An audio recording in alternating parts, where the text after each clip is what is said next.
Hello, my name is Tylluan. I'm a solitary pagan witch, an author and the founder of the Wolf and Howl Press. And this evening, it's a cold, wet, windy August evening, I'm going to talk to you a little bit about why I became a witch. Why a witch? Why not something else? Because that noise, by the way, is the dogs. They've started snoring. It's a perfectly reasonable question. Why a witch? Why not something else? And it's one we can easily ask people no matter what their spiritual path happens to be. You know, why a Catholic? Why not an Anglican? Why this? Why not that? We are all called to make certain choices in life. We choose lots of things.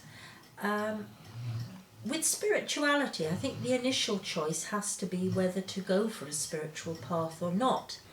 And as I said on the very first video that I made for this channel, the thing about spirituality is that we're often well away on our path before we even realise it. It's not like getting on at a train station. You know, you get on at one station and you get off at the next one. There are proper start and stop points. Spiritual path isn't like that. But it is true that some people are called to a spiritual path more than others. Why? I can't give you a hard and fast rule. I suspect some of it has to do with our attitude towards materialism. I think if we tend to be very materialistically inclined, then perhaps the more we're that way inclined, the less we're spiritually inclined. But, you know, it's also very important to remember that we are not always going at the same speed on a spiritual path. Sometimes we seem to be going very quickly.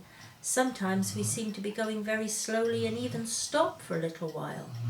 That doesn't mean the spiritual path has disappeared. It just means we're having a break. Now, obviously, you know, you don't want your break to become a lifetime halt necessarily, but sometimes it's because we find ourselves in a place that we like and we want to explore that place more fully. Well, that's not coming to a halt. That's just taking a rain check, taking our bearings, looking around us, and I think that's a very good and very healthy thing to do. The important thing, I think, to remember about spirituality and a spiritual path, no matter what it happens to be on, is that we're not in a race. We're not pitting ourselves against the person next door or the person in our group or anything like that. It's our own pace. We go at our own pace. We go at what feels right for us. And I think if we keep that in mind, we won't go far wrong. So back to my original question, why did I become a witch? Well, it was something I always felt called to do. It was something that always felt right to me. As I got older, it felt more and more right to me. And I think when you feel that it's getting more and more right, well, yeah, stick with it. If you don't feel that it's becoming more and more right for you, well, then I think you have to stop and take stock. What am I doing wrong? What would feel better? Do I need a break? You know, there are all sorts of things to consider. For me, it's the only place I've ever felt truly comfortable, truly myself. And that for me was an absolute must. I have to feel that way. I have to feel comfortable. I can't say that I'm on a spiritual path if I'm not comfortable, if I feel that there's something very, very wrong. Now, I know not everybody agrees with that. There are people who will tell you, well, a spiritual path is meant to be difficult.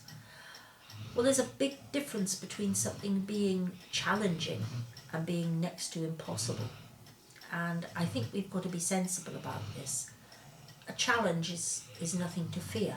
A challenge is something we may rise to the challenge or we may not. But the point is, it is a challenge. And that's all. It's something that is probably possible. Might be a bit tricky, but it's possible. On the other hand, setting the bar so high that nobody is going to be able to reach it, well, I don't think there's any virtue in that. And I think another thing that is important to realise, and it's important in our dealings with other people, is that not everyone feels called to a spiritual path. And when that happens, it is not our place to try and persuade them that they're missing out on something. If a spiritual path is in their destiny, if you like, then they will find it in their own good time. Something will conspire to make it happen for them. But it's not up to us to nag them. That would not be right. Talk about your path by all means, if they're interested, if they ask. But please, please don't go start ramming it down other people's throats. It's not nice.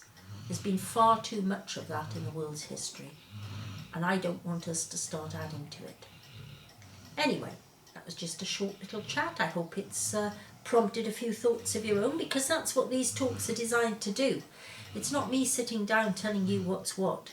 It's me sitting down, having a chat, and hopefully helping you to raise some issues of your own, to start thinking about them for yourself, because that is really the only way we make progress.